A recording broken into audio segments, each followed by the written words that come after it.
Hi, welcome to Christ Church St. James, Etobicoke, West Toronto. Something we just call Take 5. 5 minutes, sometimes 6, but supposed to be 5 minutes, where we kind of just put this time aside together to focus, to give God our attention together.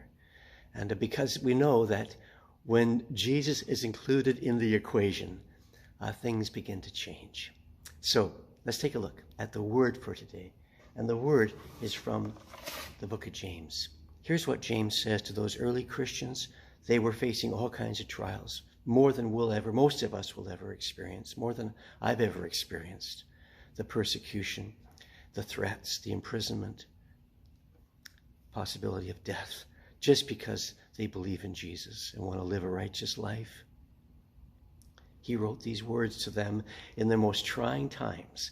And here's what he said.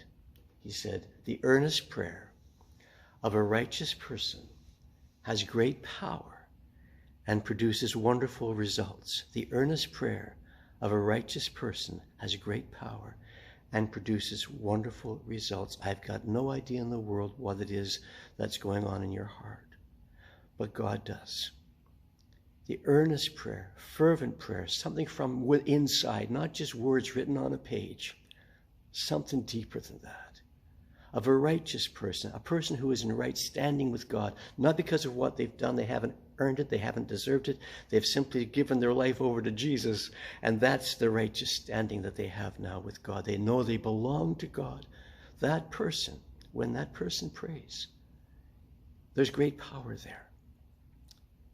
It might not feel like it, but there's great power there. And it can produce wonderful results. I just share this with you today because I'm sure I'm not the only guy who's got some longings in his heart for other people and situations that look difficult and trying right now. And the invitation is not to say, oh, well, that's just the way it is. No, the invitation is to get down on our knees and bring it to God. This little song was written because it actually was born out of a prayer.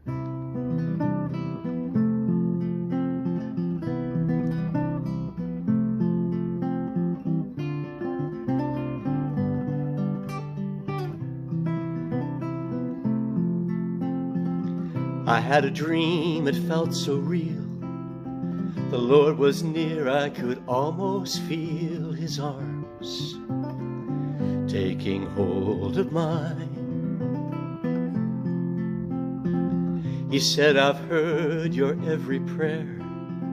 I know your heart and the pain you bear. Hold on, child of mine. Lord, I fear the time has gone. The door's been shut, the curtain's drawn, and all we prayed for, all we've longed has slipped away. Hopeless, lost, set adrift, all but gone.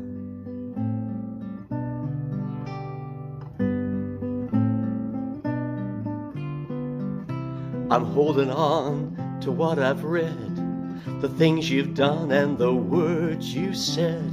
I cry, but I long to sing.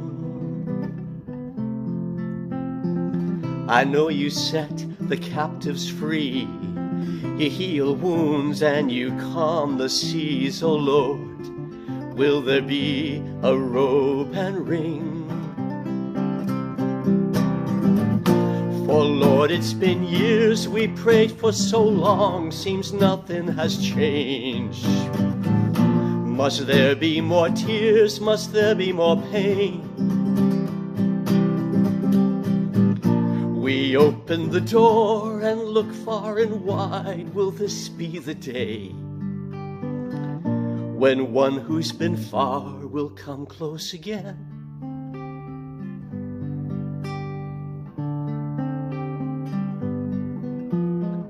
You know my power, you know my grace. You know the truth, stay in the race. Hold on, child of mine. For out of darkness came the morn. Out of ashes beauty is born. My arm is not short to save. What a party that'll be, a life restored with dignity. Angels will dance and so will we. The light has come, the soul can see, the night has gone, and we're free.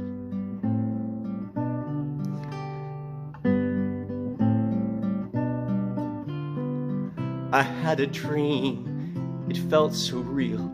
The Lord came near, I could almost feel his arms taking hold of mine.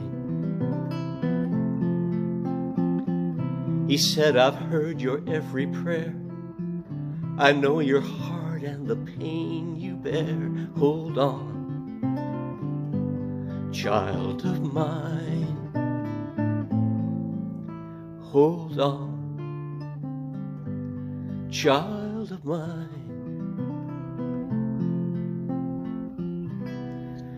So I'm thinking of you, and I'm praying that no matter what it is, no matter how difficult, no matter how impossible it may seem,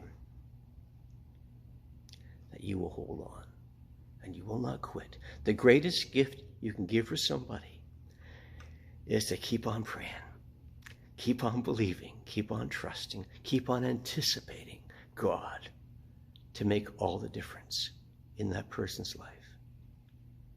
Hold on. Let's anticipate God. Amen.